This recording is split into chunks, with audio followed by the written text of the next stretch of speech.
to Masters of Music.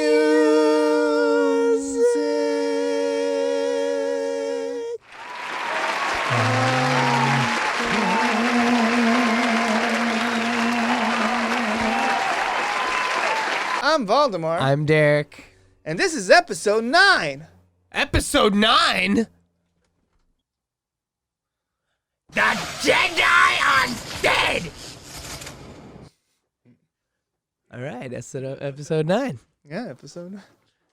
On this week's episode, we have Adam Breeze. Adam Breeze, a beast of a drummer, the drummer's drummer. Yeah, he's the drummer of RavenEye. Yeah, an overall amazing session, live and recording musician. He's endorsed by all sorts of major companies and toured the world with Kiss, Aerosmith, The Darkness, amazing bands. Yeah, but we got to move on because it's time for Music News! You guys have anything? Is there anything out there in the world? Maybe also across the pond? Across the pond? Yes. Well, actually, one cool thing is it's been confirmed. AC/DC is back. Well, they've been back for a while, but with Brian Johnson and Phil Rudd on drums.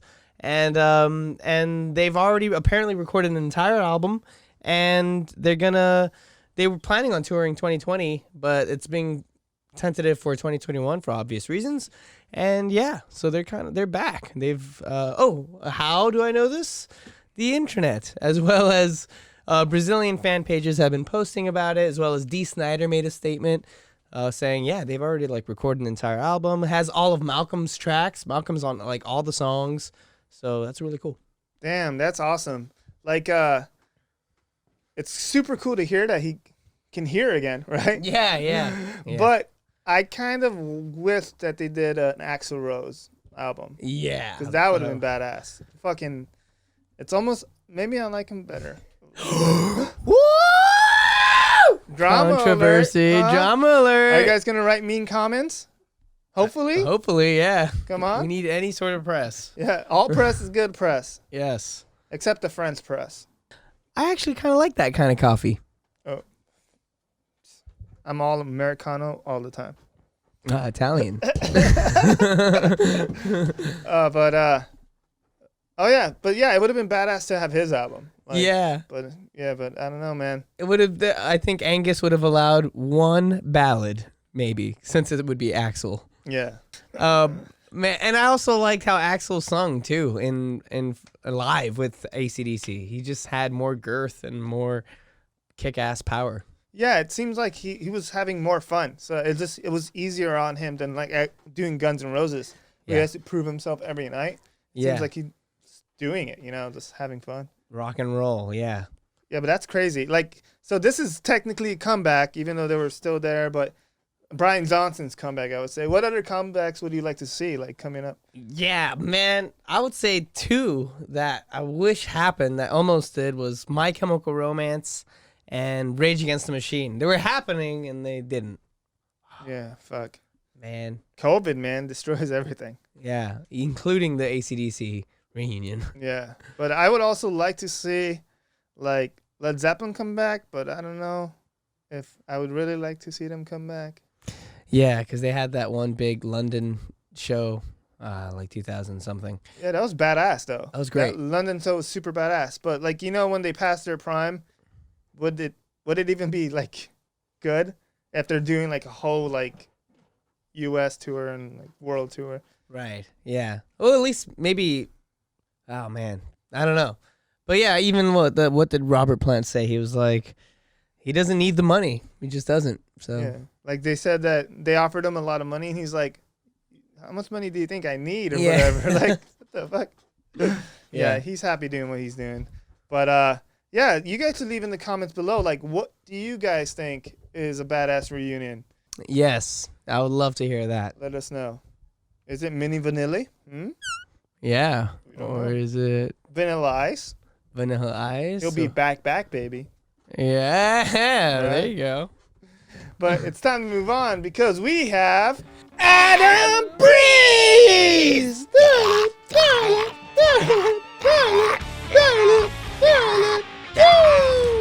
Hey, man! Adam Breeze!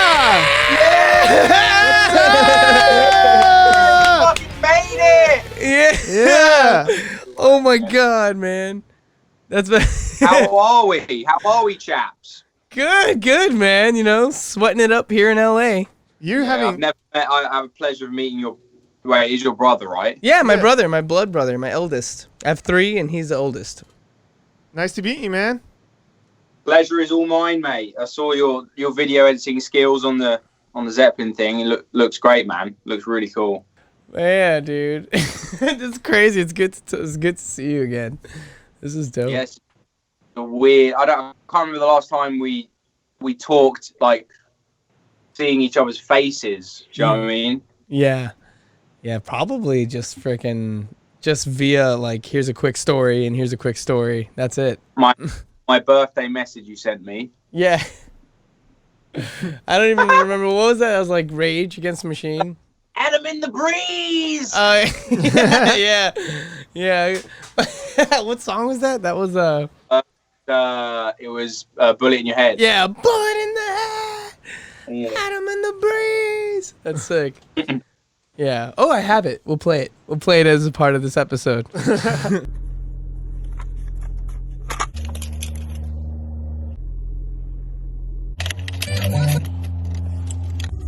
Adam Breeze.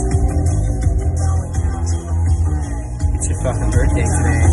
You know what that means? It means you gotta fucking have fun. Party! Adam in the breeze! Adam in the breeze! Adam in the breeze! You got an Adam in the fucking breeze! Ah! Birthday!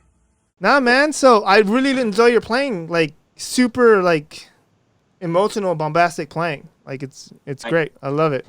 Performative as well. Perform like well. I take a lot from you, Derek. I must admit. Nah. Man, well, but yeah, fuck, we gotta go back on the road together, dude. We would be like, we just need to find the right bassist that would just do what we're doing too. Yeah, it was weird. It was weird when we met because it was like I didn't really know anything about you guys, including Jason as well. And it was like from square one, it was like off the bat we were cracking jokes and shit, and it was on the same humor level, which is sometimes very hard to find in musicians. That's everything, because I was saying to you, Derek, like, oh, so what song should we do? Like, you know, fucking Whole Lot of Love, and you're like, no, we're gonna do Deep Cut, and I was like, oh, fuck. If we do a deep cut, it means like I actually have to like fucking put the time, like, you know, because the thing is with all of the deep cuts of John Bonham stuff, it's fucking hard. Like it's not hard, but it's like you just have to know it.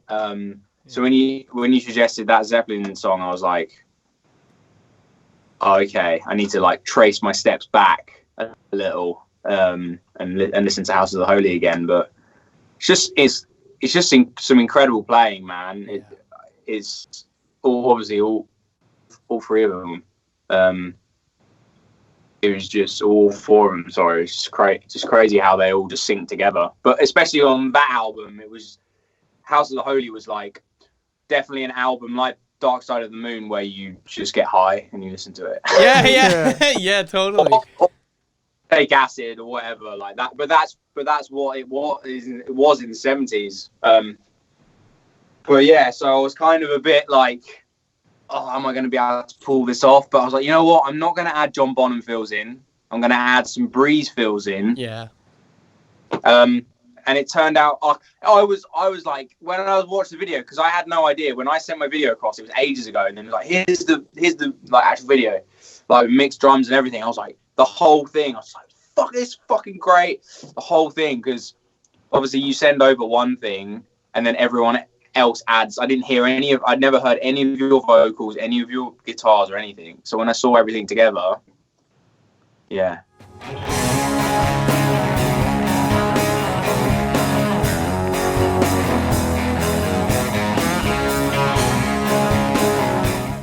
All right, so Adam, I was wondering, like, how did you become Adam? How did Adam become Adam? Like, how did you become a drummer? And like, what's your story, man? Well, my mummy and my daddy met one night, and they got. I knew it. I was like, what? I swear about this book, The Buttress of Windsor. No, I how did that's a wicked question. I never wanted to play drums. I had no idea what I wanted to do when I was younger. I always wanted to be like I wanted to be a chef at first. I wanted to do be a chef. Then I wanted to be a goalkeeper in football or soccer, football.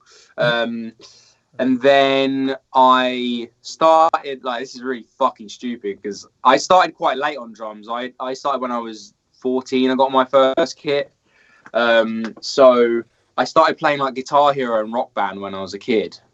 Oh. And I used to play it religiously. I used to be I think I was number one on Chop Suey in the world on drums at one time. Oh my God. And, that's to be on your resume.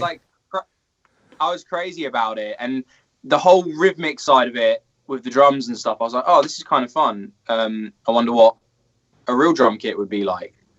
So I think it all started at school when I started getting into, there was rock band, funk band, jazz band, all the different bands, and I was like, I'll try out for them. So I auditioned for Rock Band and played fucking Back in Black or whatever, and then I joined funk band and did Earth, Wind and Fire and Toto and stuff like that. So yeah, and then it just grew and grew and grew, and I was like, oh, I'm actually kind of good at this. Maybe I should just carry on with it. And then after school, when I was about 18, I went to university and studied audio production, I did that for 2 years. Got a degree in that, so I know how to do all of the mixing shit, which is really helpful. But it was funny because when I was at uni, that's when I really discovered what I wanted to pursue in my career, because I was always on the other side of the glass. I was always playing drums on other people's projects. I wasn't actually recording anything. So I was like, oh, maybe I should be playing drums instead of recording people's music. So after that, I was in a band at uni, and then I joined a band called Dead, which is a UK rock band. They're not a band anymore, but that was my first kind of experience of touring. We went around Europe, we went around the UK loads of times and did the circuit there. And they were kind of punky, emo kind of band. So I got my ropes there in touring. And then when we played, I think we played Download Festival in the UK with Dead. And I was already a fan of RavenEye at the time, and I saw RavenEye Download, and I was like, it's really cheesy, I was like, if I could be in any band at this point, I want to be in RavenEye. And literally I think it was a year later, I got a phone call from Ollie, who was the singer, and he was like, hey man, because we met at Download and stuff, he was like, we don't have a drummer anymore, do you know any good drummers, or did you know anyone that would want to audition? I was like, yeah, I'll audition. I'm going to be a drummer. No one else is going to be a drummer. And he was like, oh, yeah, you're already in a band. And I was like, fuck that. I don't fucking care. I want to be in your band. And he was like, okay, well, here's the music, learn it. And in a week's time, come to the audition. So I went to the audition. There was 5 other guys there, and I was the first one. And I was like, fuck. I was like, shit, look, set the bar. Did the audition, and they closed all the other auditions. They were like, yeah, you're the guy. So I was like, yeah, boy. Yeah, it was pretty wild. And then ever since then, I think when I joined, they were releasing Nova, which is their first full length record, and they were on that cycle already. And I think the second day they were like, okay, pack your bags.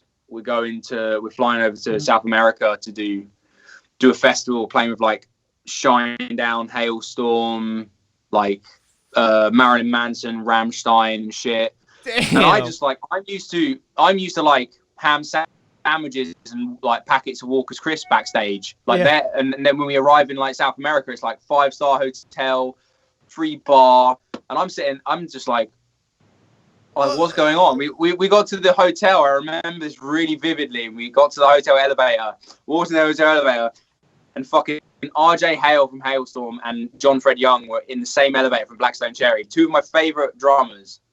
And the RavenEye guys, like Ollie and Aaron, were like, oh, so this is like RJ, because they've toured with Hailstorm before. And I was like, oh, yeah, right, yeah. And they were like, this is our new drummer. And they were like, oh, hey, man, how's it going? And I was like, oh, yeah, I have a poster of you on my wall, but I'm not going to say that. You know, so it was a pretty, like, all just kind of skyrocketed from there. And then after that, I managed to get tours with all over Europe with Kiss for like 18 shows, which was like 20,000, 30,000 people a night. Fucking mental. And then we toured with like Bush. We did a show with Aerosmith in Portugal as well. But it like since 2018 or 17, it's just been like non-stop. And like over the last year has only been the kind of time where we've recorded our second album. We recorded our second album in Mono Valley, which is in Wales. And like Led Zeppelin, Black Sabbath, Queen and stuff were recorded at the studio before. So we like got there and we were like, fuck. And it was like kind of a big thing for me because it was my first ever record that I've been on. And I was like, I need to lay this like Breeze foundation down and make sure that I lay my kind of blueprint. So there's a lot of big pressure for me, but we finished recording that a year ago. And because COVID has hit so quickly, it's like, I'm sure you're the same, Derek. It's like, when is the best time to release music? I don't know, because rock bands make money by touring. So when are you going to tour? So when are you going to release the music? It's hard. It's a very hard, like, position to be in. So that's kind of, we've released our first single, which was a couple of months ago, but we're still on the process of releasing the full length thing. So that's sorry, that was really long-winded, but there you go. That's me. That's fucking awesome, dude. Man. That's incredible. That was beautifully said. And I was wondering what happened with the album. I was like, I've heard the single. It's freaking amazing. And it just sounds so big. And so that's the first RavenEye recording you're on? Not that single, but this whole... Yeah. That's nuts. Okay, shit. This is going to be epic. Yeah. But yeah. We released Animals, which was like, it's the title track of the album as well. It's like a fast upbeat song. And then we I'm sure loads of bands go through this shit. We've just gone through loads and loads of label bullshit over the last couple of years. So we've been trying to find the right person to release it with. But it's, you know, COVID madness, everyone's being made redundant. So, you know, record labels, booking agencies, they're not taking anyone on. They're not going to be fucking booking bands because they don't have any money anyway. So it's a very, I don't know if it's worse for you guys over there. It looks pretty shit over there as well. But yeah, I know there's outdoor festivals and stuff opening up and like live streaming and all that bullshit. But, you know, as a rock musician, the same as you, Derek, it's like, you want the human interaction. You want someone here. You want someone that you can feed off and someone you can sweat on and like just it's something bit soul destroying that might sound really over the top when you can't play live, but when you see all these live streams and shit and you're just like, I don't want to do that.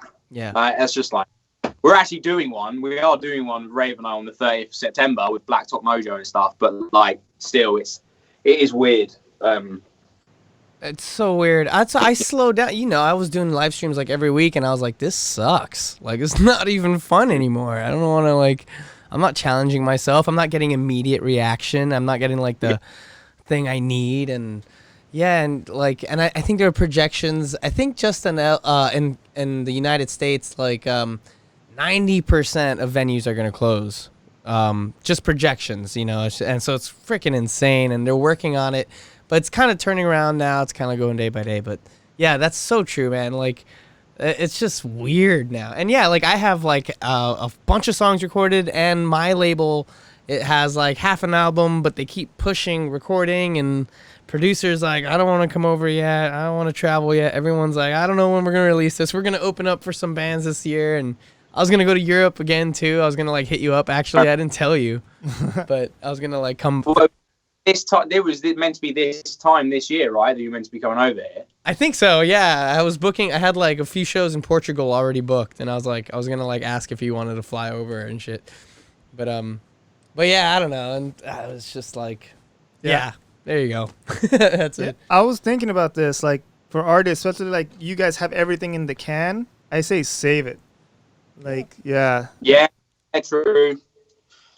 Yeah, maybe do something else. I would say do like your spaghetti incident. Do you guys do an EP of your favorite bands, 5 songs, and then that'll keep you guys in the, like, open up your audience to the bands that you like Black Sabbath or whatever the hell. And then once you're building your audience still, but it's not like your little babies. Mm-hmm. And then you go out there, and then once COVID's done, you release your album. Kind of. Yeah, that's what.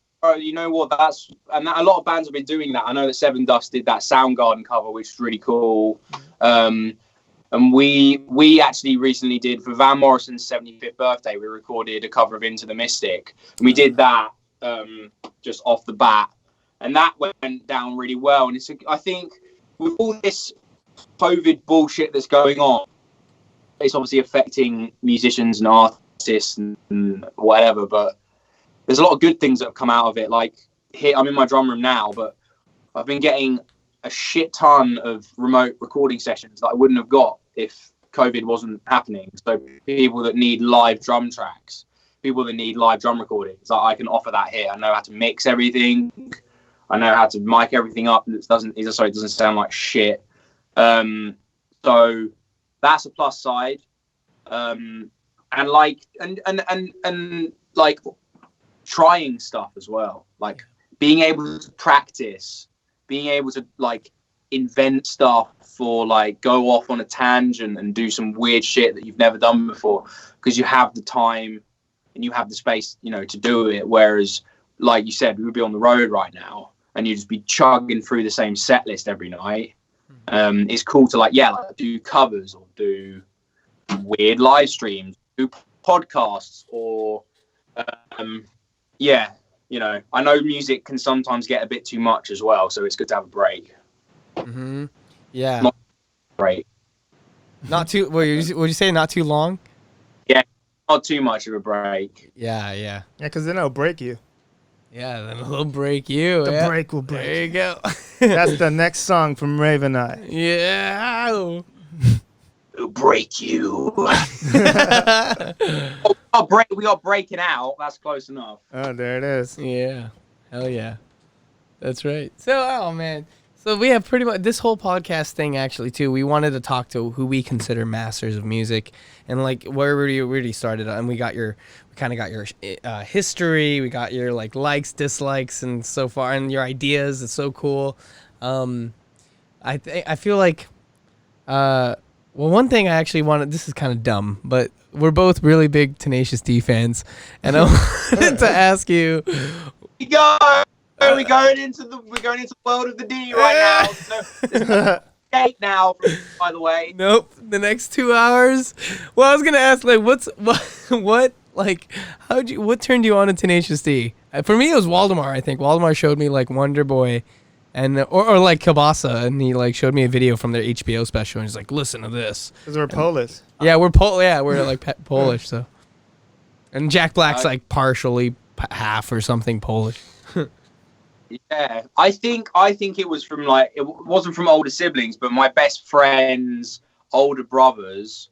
We used to go to this scout hut place for holidays every summer, and they always used to have CDs in the car and stuff. And the one album they used to always, or a couple of albums, was Under the Cork Tree by Fall Out Boy, Tenacious D, the first record, and Stadium Arcadium, and they would just play that every because they didn't have any other fucking CDs in the car, so we would listen to Tenacious D, and I was like, what is this? What?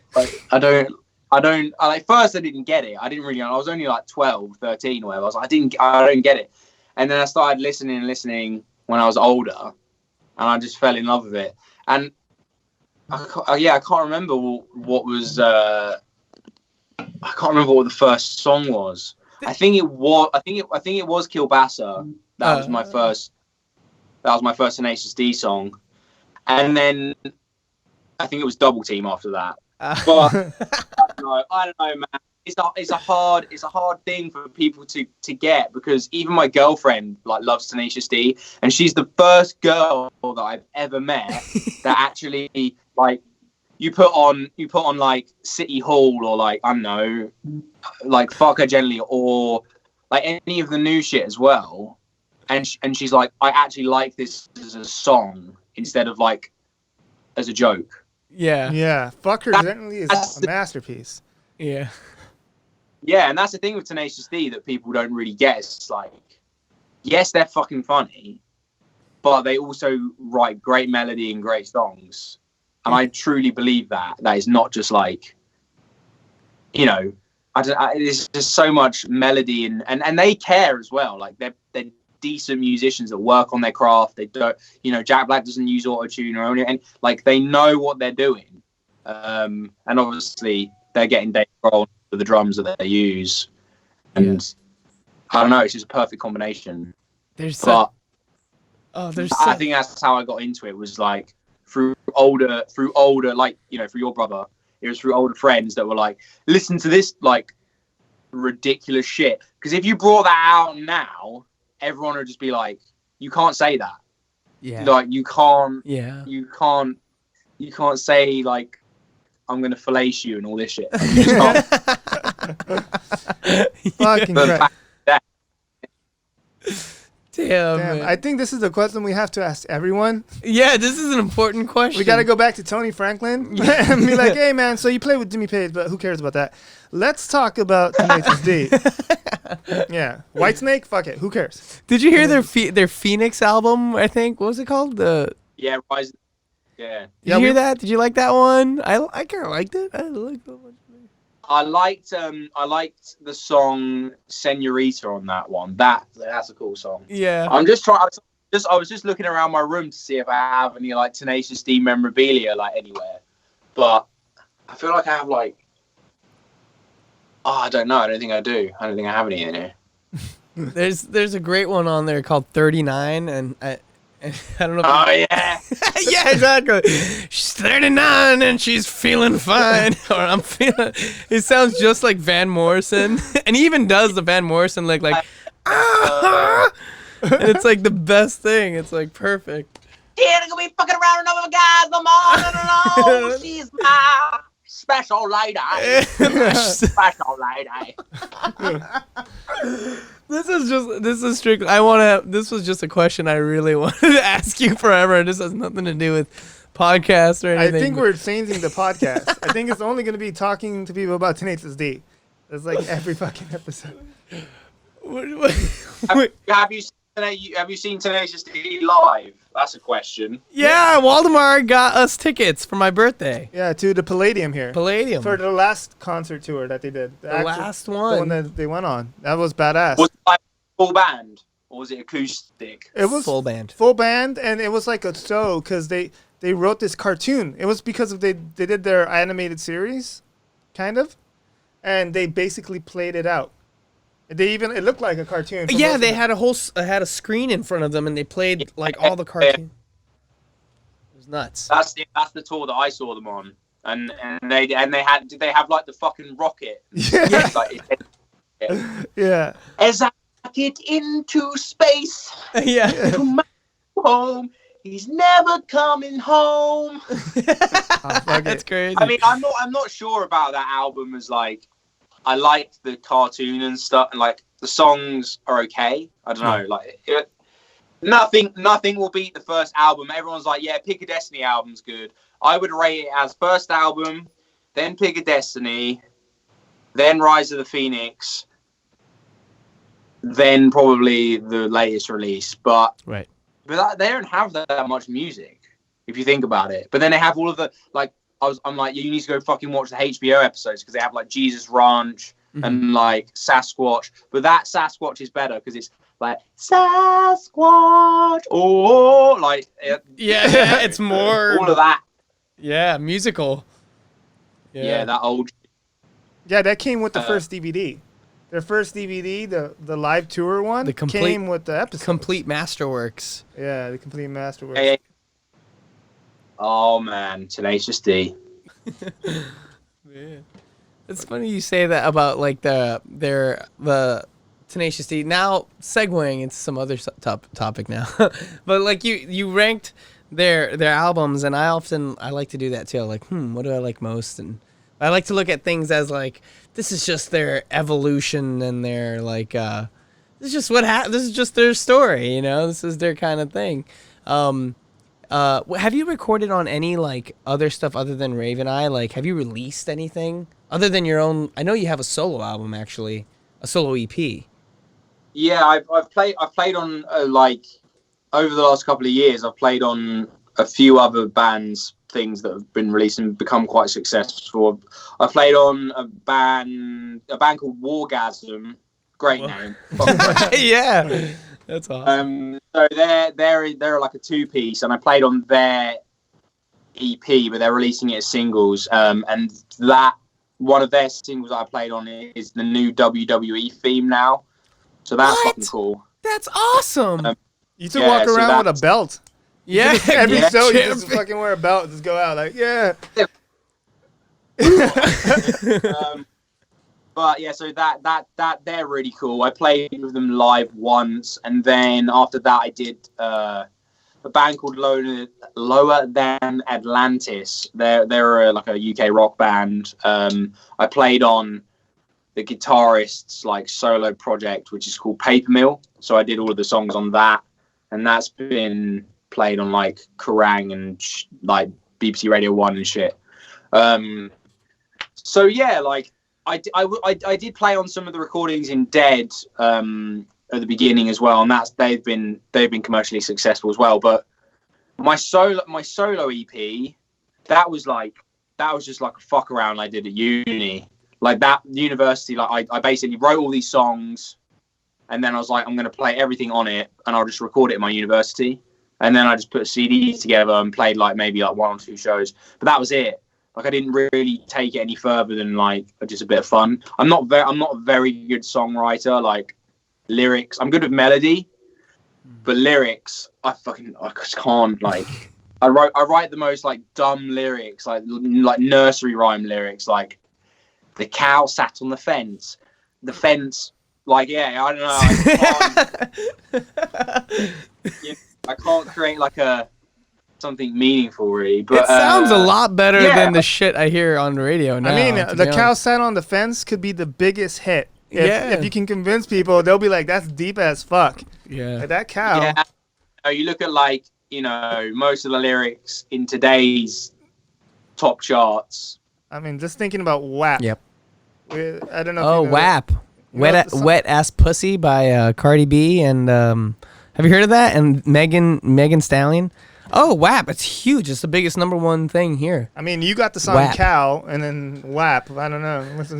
Yeah, I don't know. Cow's a lot cooler. I mean, I think there was that meme ages ago that was like, it had the lyrics to Bohemian Rhapsody on one side, and then it had the lyrics to Who Run the World by fucking Beyonce. Yeah. And it was like 4 producers, 5 writers and stuff. It was like 1 writer, 1 producer. And the lyrics for Run the World was like, who run the world, girls? Who run the world, girls? Who run this mother? Who run this mother? Who run this? And then like Rhapsody is like this fucking like, I don't know, like this journey, this like classical masterpiece.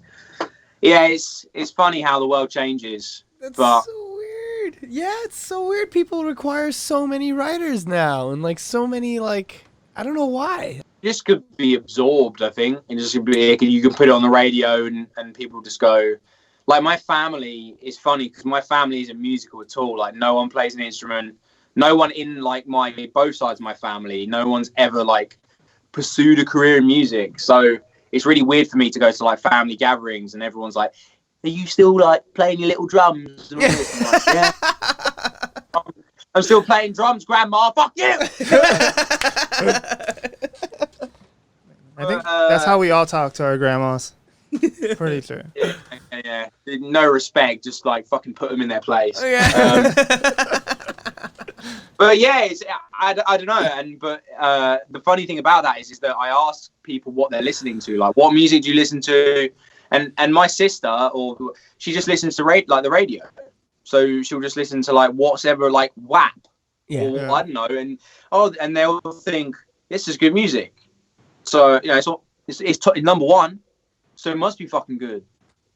Yep. But I feel like the best music usually is when you actually have to fucking listen to it. Yeah. You don't have to like put it on in the background and be like, this is great. Like you need, Dark Side of the Moon or whatever, like Fleetwood Mac Rumors. You have to sit down and go, right, I'm gonna like a book. I'm gonna listen to this. But then there's bands like Nirvana and like Silverchair that you just want to break to. So I don't know. It's just accessible for like everyone growing up now, like 16, 18-year-olds. The music they listen to, I was listening to like Papa Roach and shit when I was 16, and now they're listening to like WAP or like fucking I don't even know. It's really strange how the cycle of like music just goes around. Like 1 minute could be hip hop, 1 minute could be rap, 1 minute could be rock, 1 minute can be fucking trap music.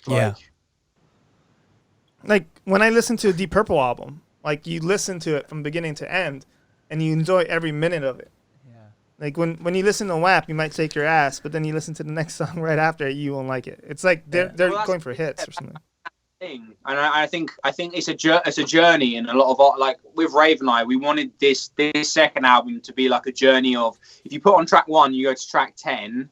You're going to miss out that journey in between. And same with Tenacious D, like the first album, that was a journey. That was like, it goes from Kilbasa when they're in their flat, like talking about like how they want to write a fucking great song. And then it all goes all the way like to City Hall, like where it's, I don't know, like Malibu nights, tangerine dreams, Malibu days, Malibu knees, Malibu, like all that shit.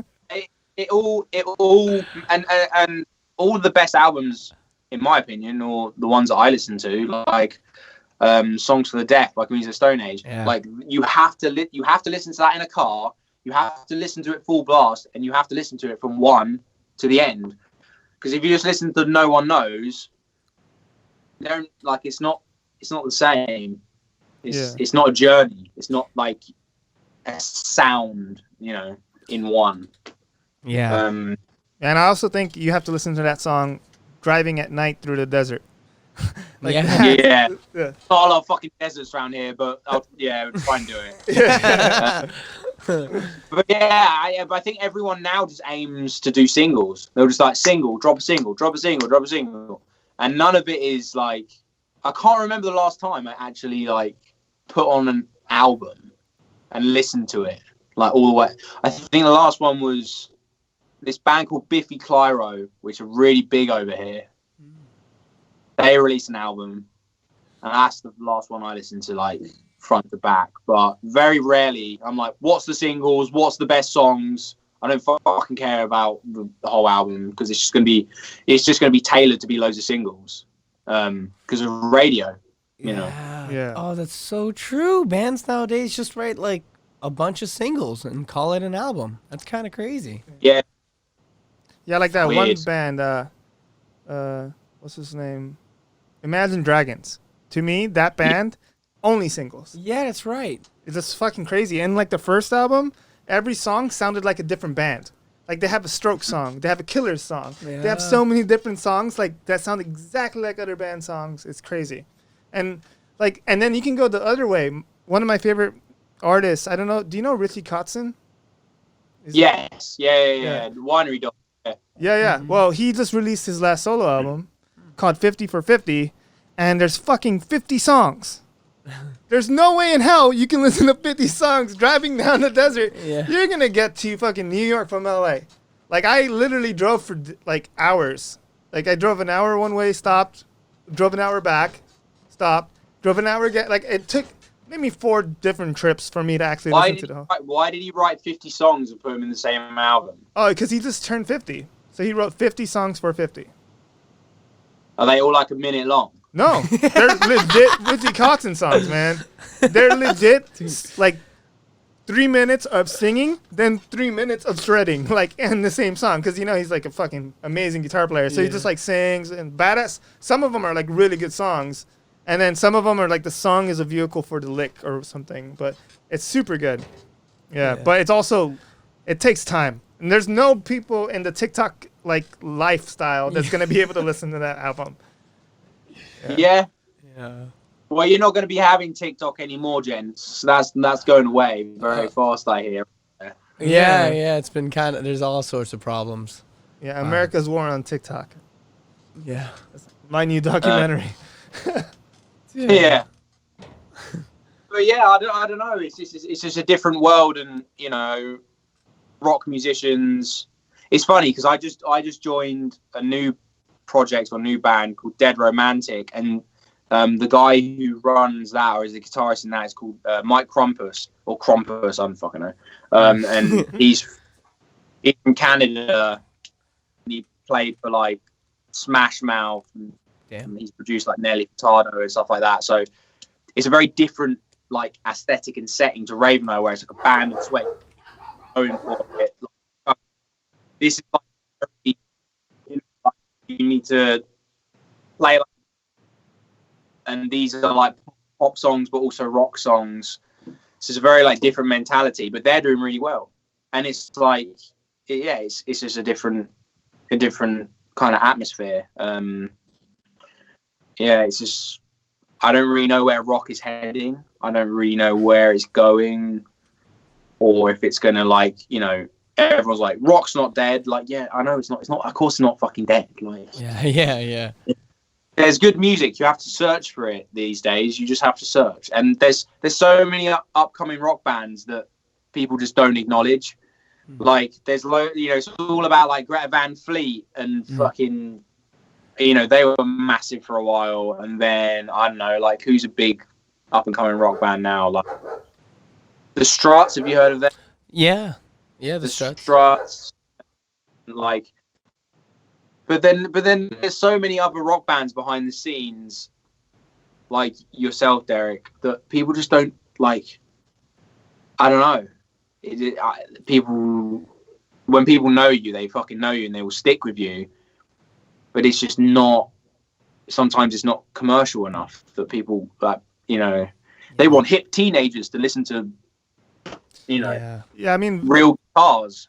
That seems like what they're doing with the Struts, like.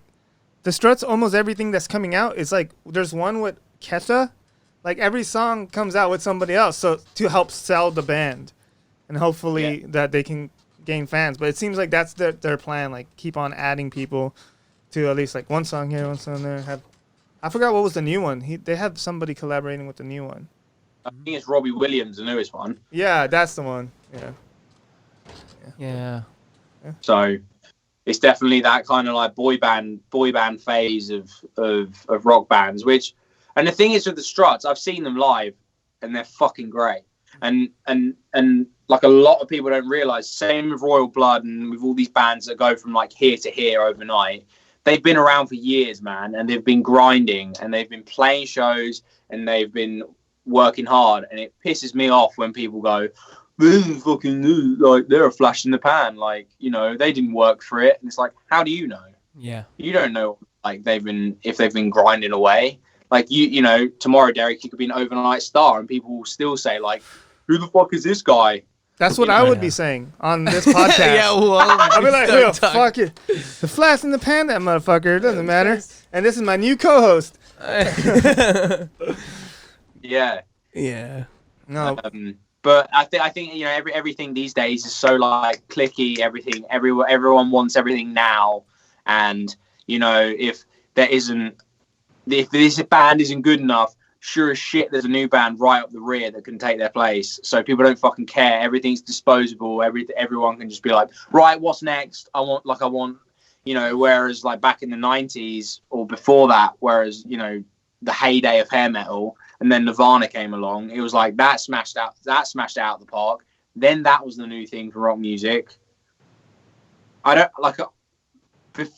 I can't remember the last time in rock music when there was like Nirvana or a band like that really like changed the scene. Do you know what I mean? Yeah. Maybe Royal Blood. The thing with Royal Blood is, like, everyone's like, yeah, they're the first two-piece. Like, what about Death from Above? You know, fucking no one talks about Death from Above. They basically, like, Royal Blood basically took most of that sound and made it their own, and they got commercially successful.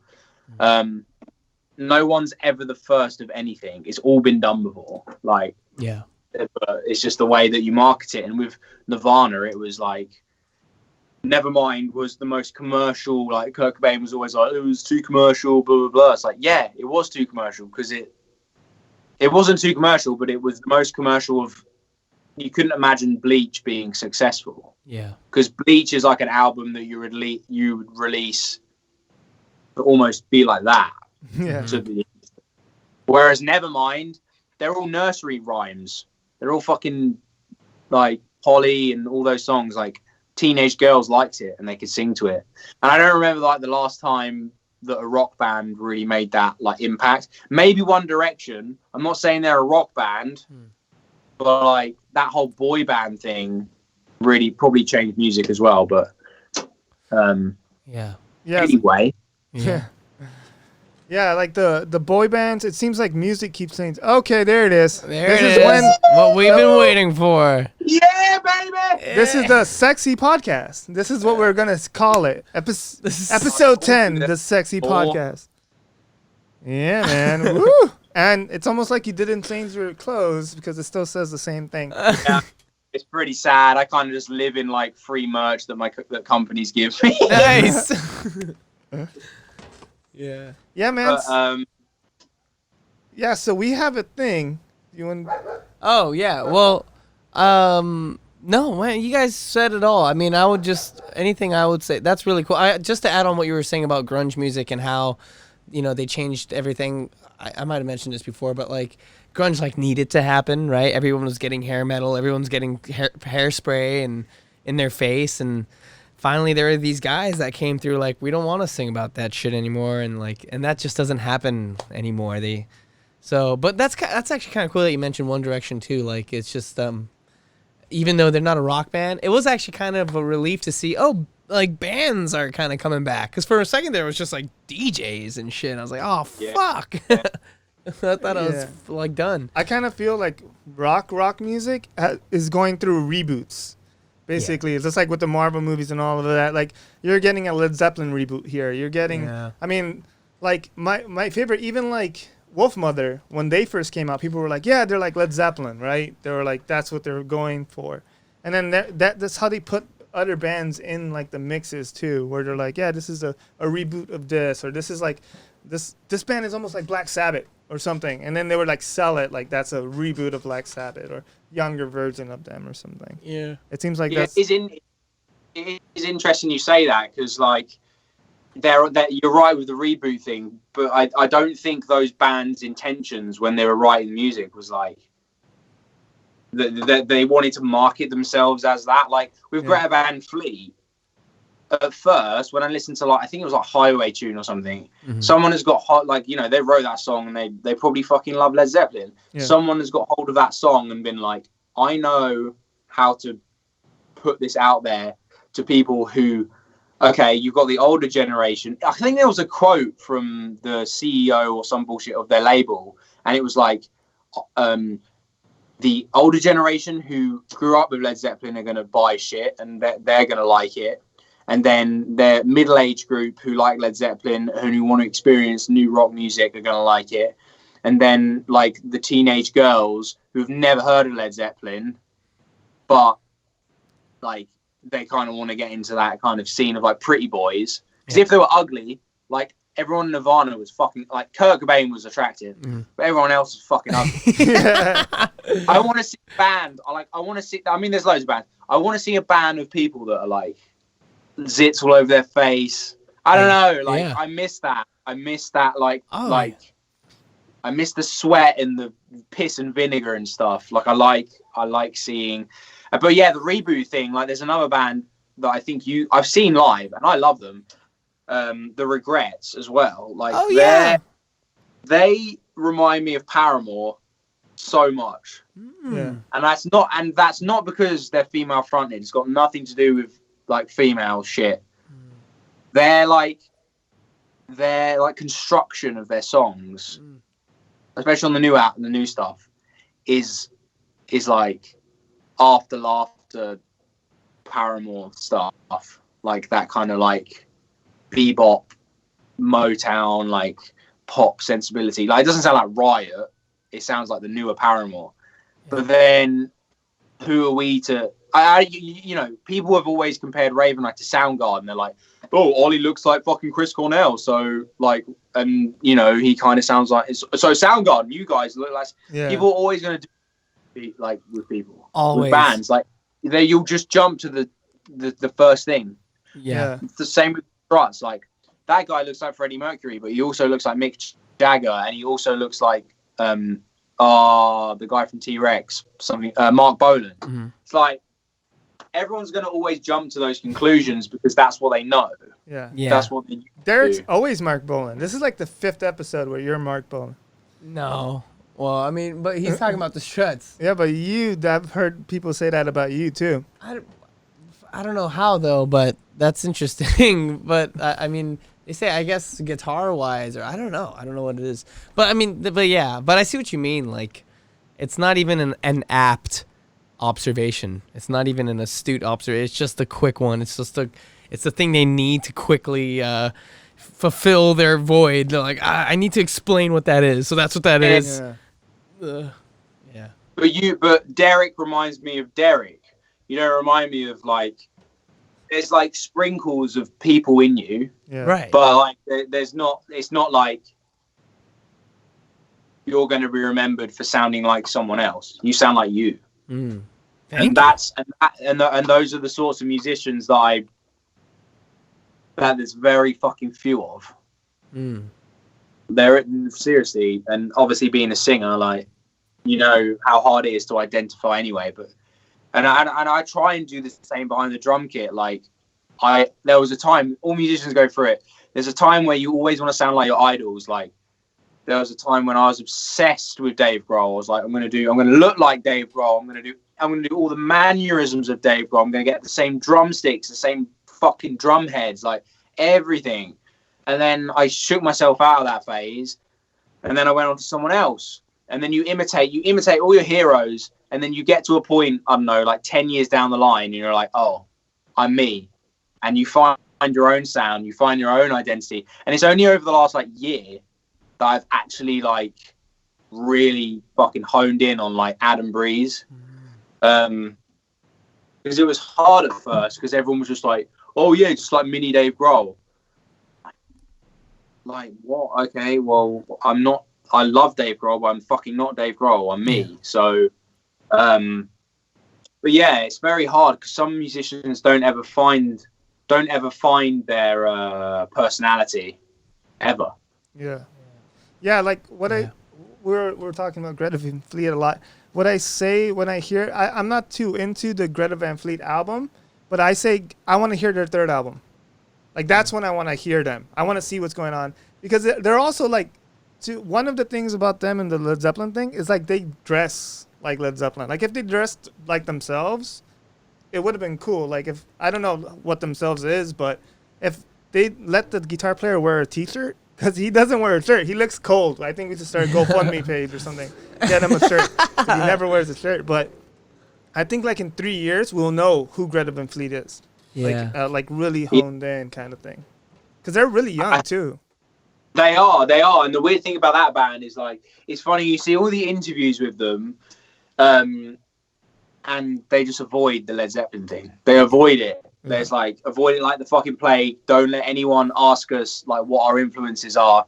If I were them, I know obviously they're probably being told by management or whatever, but like, I'd be like, we love Led Zeppelin. We respect Led Zeppelin, but we're Greta Van Fleet and we like doing this. But yeah, like, but they fucking never said that they're influenced by Led Zeppelin. Yeah. Right. It's all just like, yeah, we love Aerosmith. Yeah. Stop fucking avoiding it. Yeah. What if they don't know what Led Zeppelin is? That would be weird. That would be fucking crazy. They don't even know who Led Zeppelin is, and we saw them, and they were Who like, the fuck is Jimmy Page? Yeah, and then they're like, we show them like one of the albums, Houses of the Holy, and they're like, that's the album we just recorded. They are Led Zeppelin, but they don't know it. All the lyrics and everything. Yeah. Everything is identical. Song list. They sue them, everything. They're like, this is insane. We just worked so hard to get this done. And now some other band stole our shit. Like some old dudes. Like, what the fuck? That'll be fucking the twist of 2021, man. And then I'll actually believe in, like, being reborn. Yeah. But maybe there's no timeline for rebirth. You just reborn whenever you want, whatever. Yeah, man. But that's crazy, man. Yeah. Yeah. But are you still there? You look frozen. Yeah. Very still. Before we have this thing where we ask the final five. It's called the final five. We ask every musician the same thing, these same 5 questions. But quick, before we do that, I want to ask, what is your favorite Pirates of the Caribbean movie? Black Pearl. Wow. Yeah, first one. I like World's End as well. Yeah, me too. But Curse of Black Pearl is the best one. Okay, cool.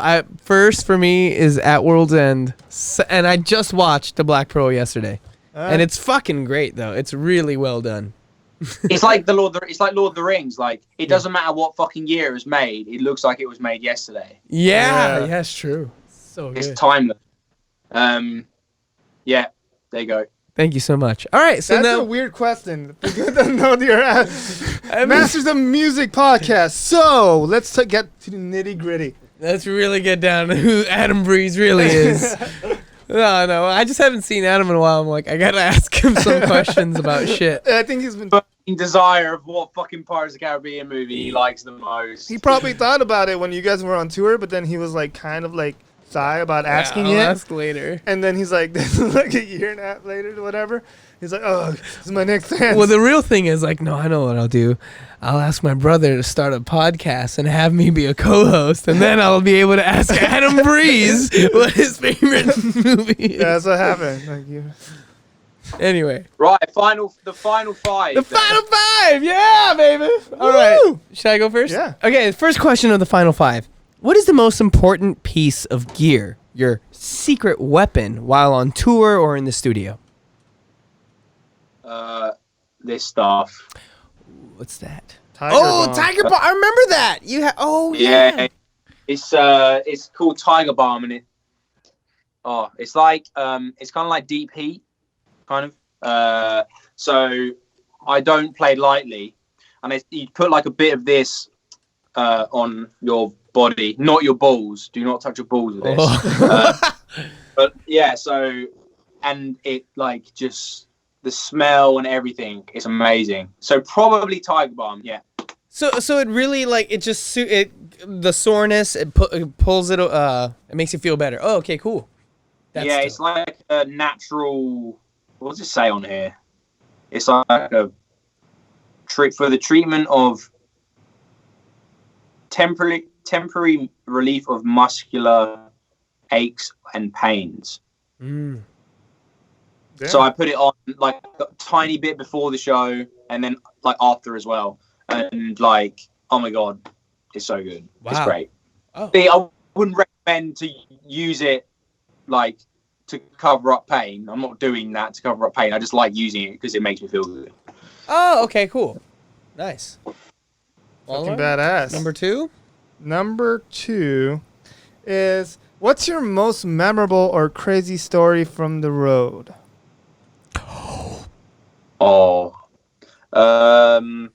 Okay, I'll do this really quickly. So when we were on the Kiss tour, we were on the third show in, and we were in the dressing room, and Kiss's manager walked in, and all of us were like on our phones and shit, and we were like, oh fuck. Hey, how's it going? Like, we'd never met him. We're like, how are you? And he's like an amazing guy. He's so nice. He's like, are they taking care of you? And we're like, yeah. And he was like, so which one of you plays golf? I hear one of you plays golf. I don't fucking play golf. And Aaron, our bass player, plays golf. And Aaron was like, oh, it's me. I play golf. And he was like, do you want to join us for a game tomorrow? Like, we're playing a game like before the show. If you want to like come and join. And me and Ollie were like, go fucking play golf. So he went in and played golf with Kiss's manager and fucking security team and shit. Whilst me and Ollie had to drive. The next show was like 10 hours away drive. So we had to drive 10 hours the next day whilst Aaron was put up in a 5-star hotel. With, like, I don't know where, like some fucking place. And Gus was his name. I think was it Gus? I can't remember the guy's name. He was like, how are you getting to the show tomorrow, Aaron? He was like, oh, I'm just going to get a train and like I'll meet the guys like at the show. And he's like, no, don't worry about that. You can just come on the private jet with the band. So he got on a private jet with Kiss and flew to the next show while we were fucking below him in our little like splitter van. And in the splitter van, we got pulled over by the German border police because they thought we had fucking cocaine on us. Oh God. We had to get like piss tested and everything. We had to like go to the police station. Whilst he was like, he sent us a video, and it was Ollie's birthday on the day. He sent us a video of Paul Stanley and everyone on the plane going, "Happy birthday, Ollie!" And they've got like fucking whiskey and wine and shit, and we're just like down on the ground, just like we're getting molested by German police. So anyway, and so he flew to the show, and we arrived before him, and we were setting up our gear. And we just heard this laugh, like he was like, "Ha!" And like Aaron fucking strolls in from like I don't know, like 1 minute before sound check or whatever, and he's like, "Set up, it was my gear setup, guys." And we were like, "Fuck you!" We were like, "Fuck you!" So that was probably the craziest fucking shit. That it's like something out of a movie, but it did actually happen. It's crazy. That's fucking nuts, man. I bet you wish you played golf, man. I know. I fucking tried to learn after that. I was like, that's funny. Jesus Christ. yeah, crazy. Damn. Kiss. All right, number three. What are your tips for songwriting? What are my tips for songwriting? My tips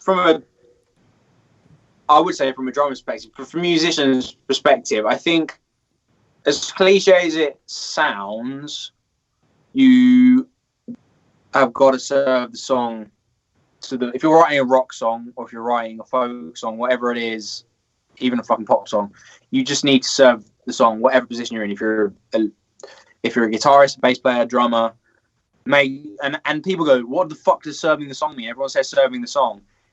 Let the music lead you instead of you going, I've practiced this fill for 5 days every day and I'm gonna fucking put this in the record if it fucking kills me. Maybe don't do that. Like maybe just let the music take you where you need to go and follow the vocal line, follow the melody, and don't worry about putting your own ego into music because no one's gonna fucking care who's playing drums anyway. Or no one's gonna people are listening to a band, people will listen to an entity rather than like ego is a big artist killer, I think. So yeah, no ego. That's there awesome. That's great. Yeah, and whether with parts or in the songwriting itself, it's like that's great. And I actually appreciate the musicianship more when it is serving the song more. If I'm listening to like that stuff, I'm like, damn, like a lot of the space certain drummers leave, like in Pink Floyd albums or whatever, like I'm like, that guy has a lot of like, he's really, maybe he's not thinking about it, but it seems like he put a lot of thought into writing that song with Pink and stuff. Like the drummer is like, no, I'm going to leave this space here. I'm going to let that flow. It's like, there's a lot into that. That's awesome. Yeah. Well, can you imagine any of the AC/DC albums, someone playing blast beats or doing crazy fills? Like it needs to be dum da dum dum da dum da dum dum da. Like it needs to be that. Yeah. and that's the funny thing. That's why they fucking make millions of fucking dollars, because they stick to the same formula. Same with Motorhead. It just works. Fuck yeah, man. Yeah. That drummer knows. Actually, with that drummer, I think that's Phil Rudd, too. Yeah. He was like on a interview. They're like, so yeah, you kind of played the same beat for 10 albums. Like, what do you have to say about that? And he's like, I resent that. That's 11 albums. He was like super proud of it. I'm like, that's how you do it, man. Yeah. Because I think that's more of a challenge than trying to like whiz round the kit. I really think it is. Like the amount of drummers that you see at like NAMM or wherever that if they like, they get down and they fucking just go like, oh man, all this fucking shit. Yeah. When has anyone just got down and be like,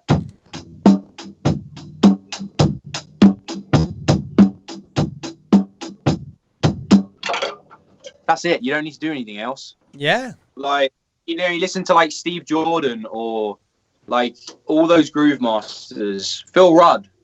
They're not trying to put their ego in anything. They're not trying to fucking, I've got a bigger dick than you. Yeah. It's not about that. It's about the amount of drummers can't play Back in Black to a click track or whatever. Like the amount of drummers that can't do that is scary. That's crazy. They can play like fucking like Slayer, but they can't. Yeah, weird. It's almost like it's gone backwards. Like everyone goes on Instagram and stuff and like looks like the chops and shit. Like, yeah. But no one has ever gone back to like playing Highway to Hell or like. Oh yeah, it's weird. It's like flipped. Because when I was learning drums, all I wanted to learn was like Nirvana songs and AC/DC songs. Yeah. I never wanted to learn like Raining Blood. I mean, I'd love to learn, Yeah. But great. There you go. No ego. No ego. No ego. And don't Instagram your drums. Oh yes. It's almost like if like for kids that don't play instruments, they use Instagram and they think they can take a picture. You give them a camera, they don't know what the fuck it is. Yeah, like, yeah. What the hell? That's the same thing. Yeah, it's true. All the gear, but no idea. Yeah, that's it. That's the best. And he's sponsored by. This is a good name. All your sponsors. Hi, bro. This is the next question. Number 4. What is your favorite lick or technique that has helped your playing? Lick or technique. So there's this thing in drumming called the molar technique, which is basically with a drumstick. When you're striking something, a lot of people, when they hit a drum, like a non-drum or whatever, they'll come down with their whole arm and they'll just like hit like this kind of thing. There's a technique that I learned ages ago that is like, because I hit so hard, I did a lot of damage to my right shoulder a couple of years ago, and I really like felt the effect of it on tour. So I might have had to have surgery if I didn't rehab it properly. Anyway, so I learned this technique. It's basically like a whipping motion. So when you hit a snare drum, like most of my friends, I go on then, hit the snare drum as hard as you can. They go this. They come up here and they go, like you're fucking chopping wood, using your whole arm like this. The molar technique teaches you to come from this point here where the pad is, and you come up like this, and then when you're coming down, you're doing a whipping motion. So you don't even have to move your fucking arm. It's just all in the wrist, just like the power you're getting from there instead of like this. It's like you're using, in slow motion, you're coming here, and when you get to this point, you're pulling your fingers in, so all of the fucking force is coming. You know what I mean? Wow. Like a whip. So that is the biggest tip for any players out there. Just learn the molar technique. Google it. If any drummers are watching this or listening to it, and it releases so much like stress on your muscles, and it makes you just become a fucking badass like me. So go and learn it. Baby! Yes. Yeah! Yeah, even when you were sewing it, it looked more professional just doing the molar technique than lifting your arm completely up. It looked like you had more force. Like, I was afraid of getting hit by it. Like, I was like, don't hit me. Yeah, fucking watch it. It might hit from across the pond. Yeah. Boom. Yeah. Final final question. The final 5. The Wait, final. are these always the same for every single person? Yeah. Yes. Cool. Absolute. Okay, this is the final last question. What's your favorite Pirates of the Caribbean movie? Which Pirates movie did you think? What? No, I'm just kidding. No. What's your favorite Lords? No, I'm just kidding. All right, here we go. For real. What is your favorite Lord of the Ring movie? Shut the Just. Two Towers. Oh, that's a good one. Okay, that's a good one. Okay, I'm still figuring out mine. This includes like the Hobbit ones too. I'm considering it. Oh, yeah, meh. Okay, all Fuck right. the Hobbit. All right. Frame rate was too fucked up. The last question. What is the best advice you would give a person looking to do what you do? You mean be broke? Yes. Live sexily broke. Yeah. To do what I do, I think the biggest lesson would be Like, to be Adam. to be me. I got this tattoo fucking like a couple of like a year ago. You haven't seen it in real life, Derek. But anyway, so basically I designed it myself. What it basically means, everyone thinks from the US that this this part is like the flag of Mexico, New Mexico or some shit. But it's but I was like, I didn't know New Mexico. I'm like, it's not fucking New Mexico. Anyway, it basically means it's Native American symbols, and it basically means that is the symbol for the sun, which is happiness in Native American symbol language, and the arrow means protection and direction. So I always said from when I started playing drums, I don't care if I'm rich, I don't care if I'm fucking poor, I just know that I'm going to be doing this for the rest of my life. And if, like, I just will be. Like, I know I'm going to be doing it because I know that I'm not good at anything else. I know that I'm good at what I do. So I think the biggest advice would just be follow your gut all the time. Like, I know following your heart is always like, you have to like always go like, oh, I'm going to follow my heart, but go with your gut instinct, because the amount of times I haven't gone with my gut instinct and it's always backfired. Like, so biggest piece of advice to be me, be happy, because if you're not happy, what's the fucking point? And go with your gut instinct and just take every day as it comes. Like, I really don't like the fact that people always plan their fucking life out. I don't like it. It's all like, with this whole COVID thing, it just shows that you don't know what's around the corner, and just make sure that, you know, if I died tomorrow, I wouldn't have any fucking regrets. And a lot of people in this world would. Yeah. So to be me, or to whatever the question was, the biggest advice would just be yourself and go with your gut instinct and just enjoy it, because there's so much fucking bullshit in this industry anyway. So like, just you know, be yourself and go for it, really. Thank you for having me, boys. Yeah! Fuck yeah! Yeah! Yes! Yes, that was badass. Thank you, Adam Breeze. You're a fucking badass master of the drums. And music overall. You're multi-instrumentalist. Yeah. Next week we have a badass episode for you guys, so stay tuned. Bye. Bye, guys.